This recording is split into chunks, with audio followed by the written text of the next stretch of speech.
नमस्कार मित्रांनो, मी सावित्रीबाई ज्योतिराव फुले या मालिकेच्या 5 मार्चच्या भागामध्ये आता सावी आणि ज्योती चाललेले असतात मित्रांनो. तर तेव्हा सावी सावीच्या आईला म्हणते, आई आत्याला जास्त काम करायला नको लावूस. तर सावीची आई म्हणते, नाही ग, नाही लावणार. तर सावी पुढं म्हणते, अन आबा आणि आई तुम्ही दोघंसुद्धा तब्येत सांभाळा आणि माझी काळजी अजिबात नका करू.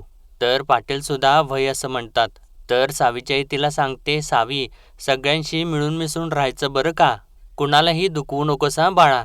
तर तेव्हा सावी वय वय म्हणत असते आणि आता पाटील आणि सावीच्या एकमेकांच्याकडे बघतात आणि त्यानंतर पाटील आता त्या दोघांना सुद्धा निरोप देतात आणि ज्योतीला म्हणतात, या जावई बापू. तर तेव्हा ज्योती जाऊन बैलगाडीमध्ये बसतो आणि त्यानंतर ते सावीला सुद्धा बैलगाडीत बसवतात आणि जाता जाता आता सावीचा हात आपल्या हातामध्ये घेतात आणि अखेर मित्रांनो आता ती बैलगाडी तिथून निघू लागते आणि सावी आता त्यांच्यापासून जाऊ लागते. तर आता इकडे फुल्यांच्या घरामध्ये राजाराम आणि पार्वती दोघंसुद्धा हार करत बसलेले असतात आणि इतक्यातच आता ज्योती आणि सावी दोघेसुद्धा तिथं पोहोचतात आणि अगोदर ज्योती बैलगाडीमधून खाली उतरतो आणि आपला हात देऊन सावीला सुद्धा खाली उतरवतो आणि ते बघितल्यानंतर पार्वती तर खुशच होते आणि म्हणते, अव तात्यासाहेब आलं वाटतं, अव व्हा की मोरं मोती आणायला, मी आलो भाकर तुकडा घेऊन. तर तेव्हा राजाराम सुद्धा वय वय म्हणतो आणि लगेचच उठतो आणि आता राजाराम बाहेर जातो आणि त्या दोघांना तिथेच थांबवतो आणि पार्वतीला हाक मारू लागतो आणि ज्योतीला म्हणतो, अरे किती वेळ लागला, कवा धरणं वाट बघतोय तुझी. तर ज्योती सांगतो, कुठंही न थांबता आलो. तर पार्वती आता येते आणि या दोघांच्या पायावरती पाणी टाकते आणि भाकर तुकडा ओवाळत असते, पण ज्योतीचं लक्ष आतल्या बाजूनेच असतं आणि तेव्हा आता ज्योती विचारतो, दादा दादा कुठं आहेत. तर राजाराम सांगतो, दादा हायती की आतमध्ये, बाहेर निघालेत.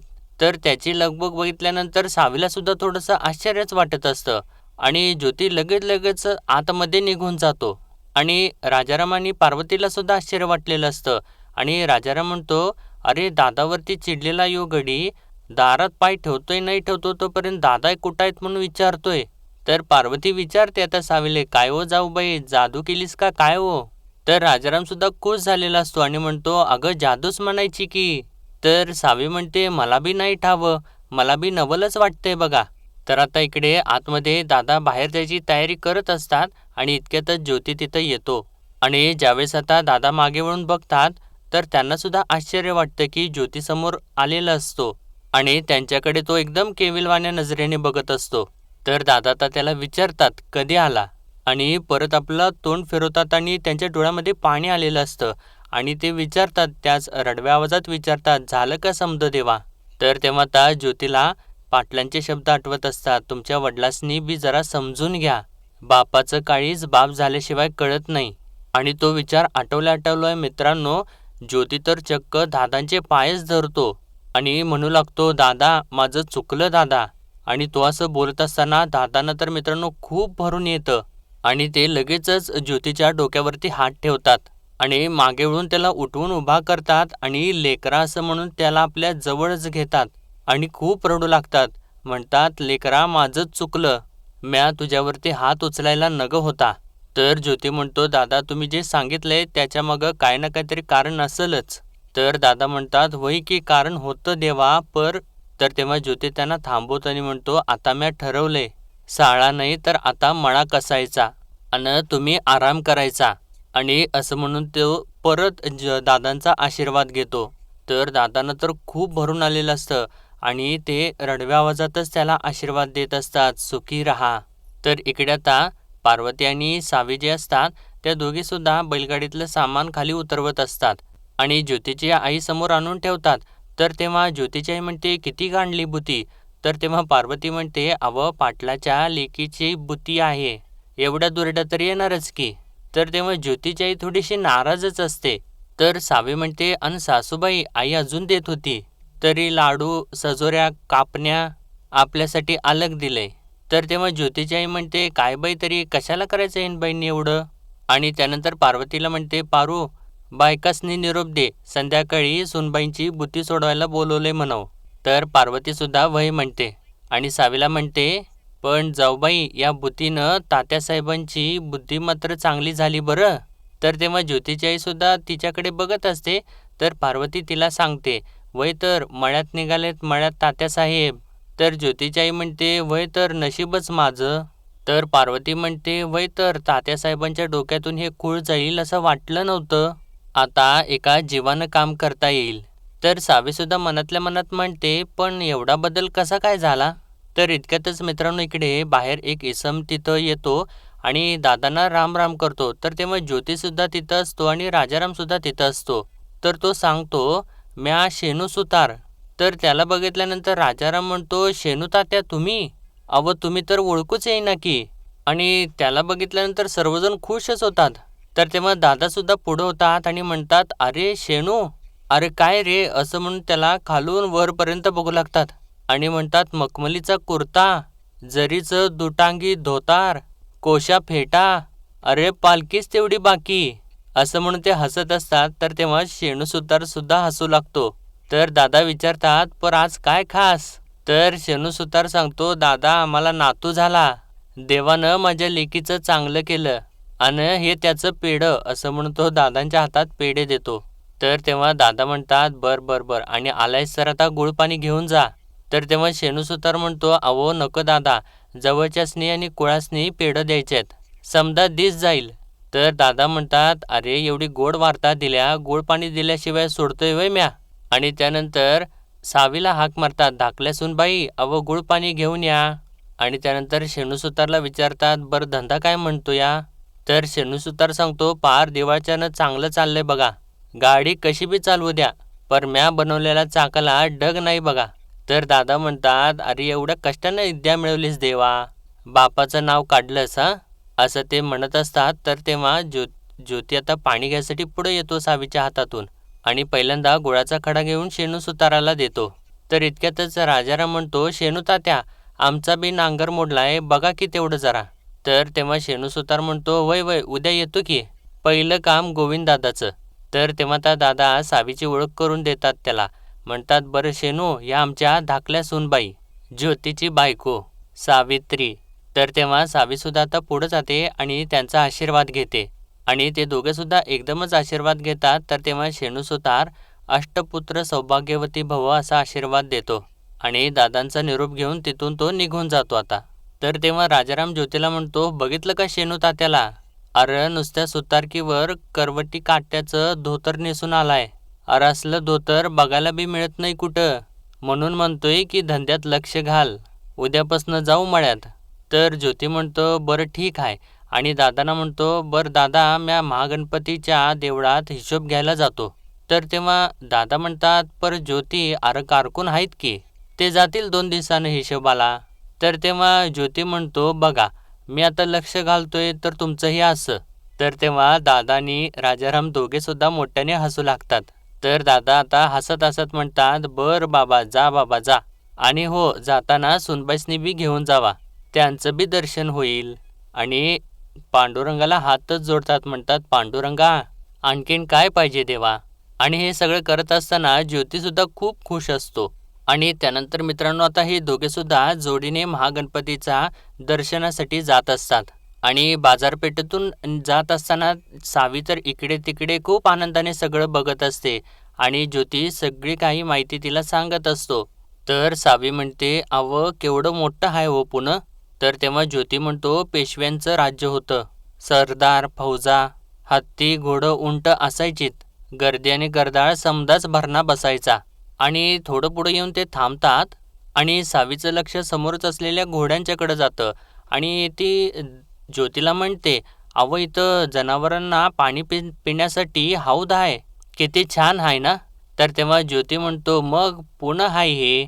तर सावी सांगते अव आमच्या नायगावात तर मांड्याच्या ओढ्याला जनावरं पाणी प्यायला येतात, पर इथं बघा मुक्या जनावरांची किती काळजी घेतात, माझी कपेला असती ना तर पोट भरून पाणी पिलं असतं बघा.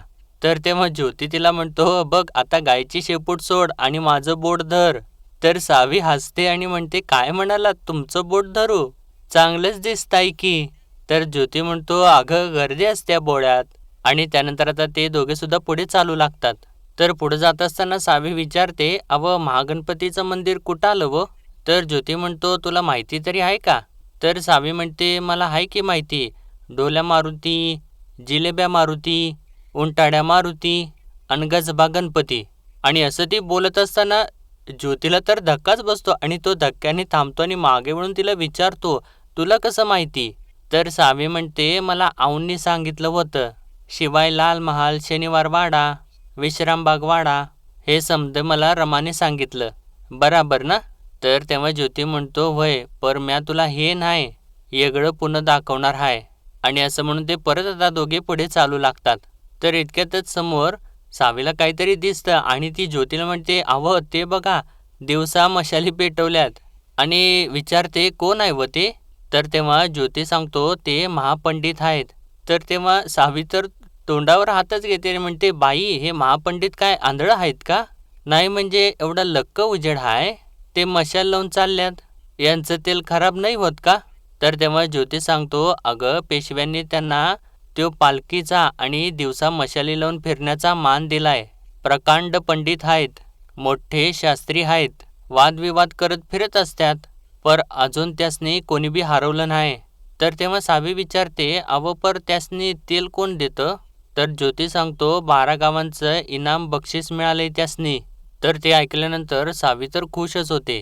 तर इतक्यातच एक जण त्यांच्या पालखीच्या समोरून चाललेला असतो. तर तेव्हा पण मित्रांनो, तेव्हा इथे स्टार प्रवाह वाहिनीने एक डिस्क्लेमर दिलेला आहे.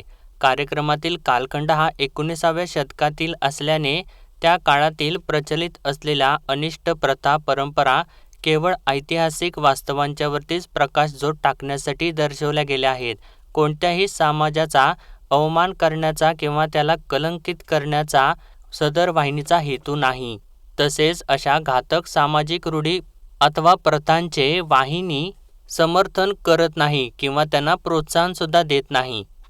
तर असो मित्रांनो, आता त्यांनी इथे दाखवलेलं आहे की एक इसम पालखीच्या समोरून चाललेला असतो. तर तेव्हा पंडितांचे जे सेवक असतात ते त्याला ओरडतात. एक जण म्हणतो, अरे कुणबुना, थांब, कुठे निघालास, कळत नाही तुला मूर्खा? तर तेव्हा तो म्हणतो, माझं काही चुकलं का मायबाप?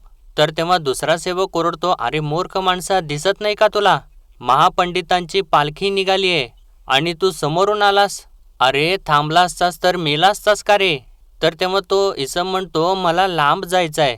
तर तो सेवक म्हणतो, अरे लांब जायचंय आणि महापंडितांना महासभेला जायचंय. अरे हे सगळे थांबलेले मूर्ख आहेत का?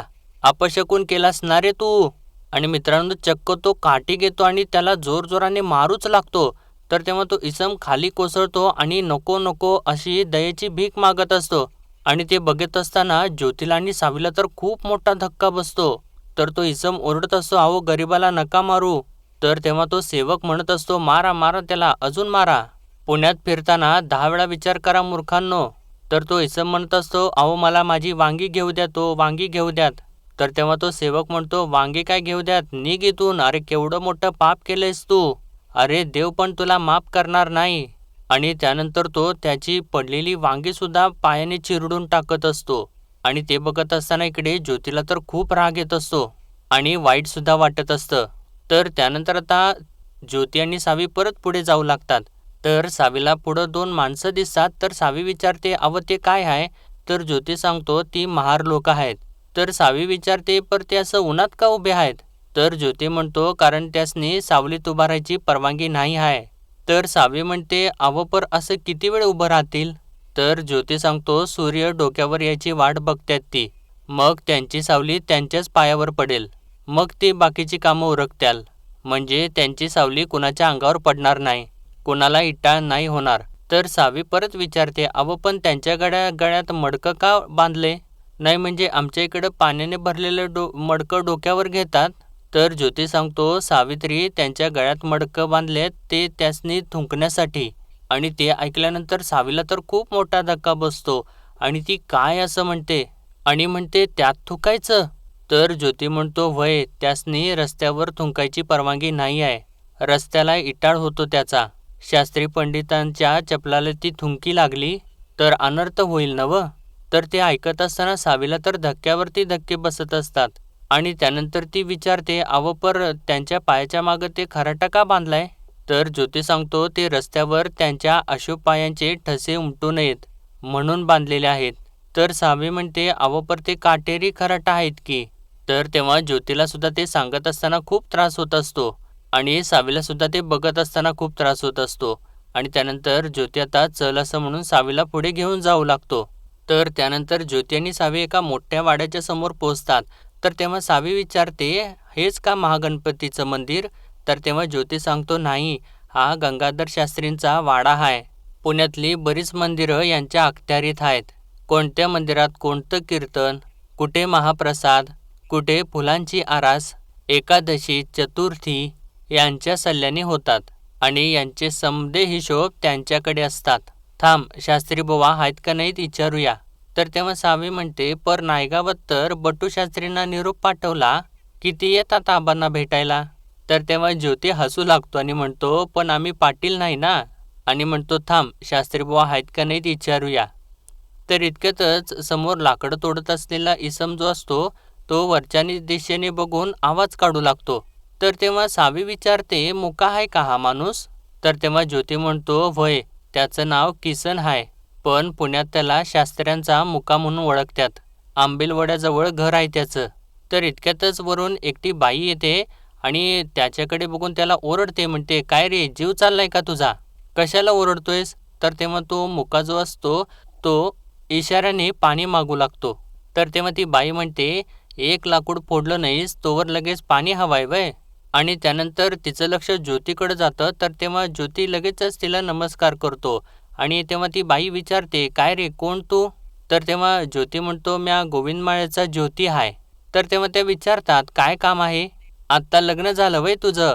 बायकोला घेऊन आमच्या दोघांच्या पायावरती घालायला आलास वय? काही झालं तरी रीतीभाती सोडू नये, पायरीनं वागावं. तर तेव्हा ज्योती म्हणतो, नाही नाही, आमचं वेगळं काम होतं. आहेत का ते?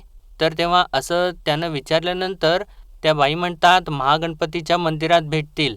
तर तेव्हा आता तो मुका परत पाणी मागू लागतो.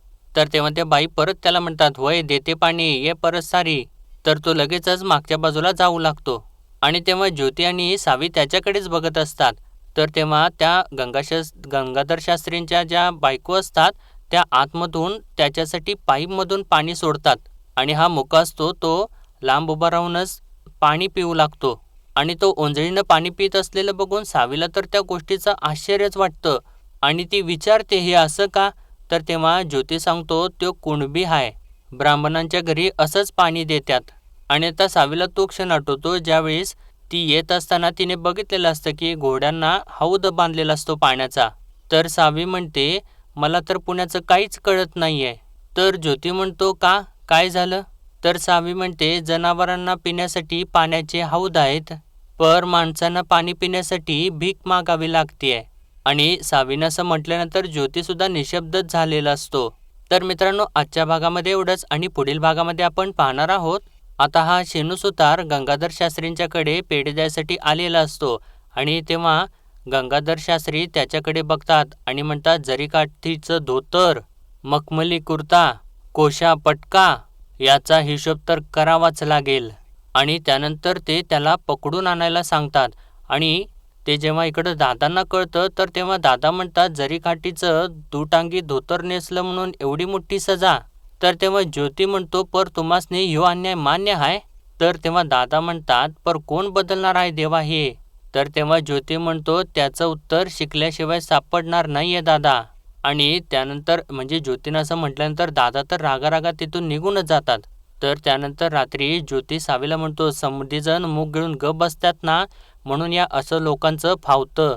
आणि त्यानंतर लेखणी दाखवून सावीला म्हणतो, ही लेखणी पाहिलीस का? हिच्यात तलवारीपेक्षा जास्त धार आहे. ही लेखणी, हे पुस्तक, हे लई ताकदवान आहेत. आणि असं तो सांगत असताना सावी तर एकदम लक्ष देऊन त्याच्याकडे बघत असते. तर मित्रांनो, आजच्या पुरतं एवढंच. भेटूया परत उद्याच्या भागामध्ये. तोपर्यंत आपल्या व्हिडिओला लाईक, शेअर आणि सबस्क्राईब नक्कीच करा. धन्यवाद.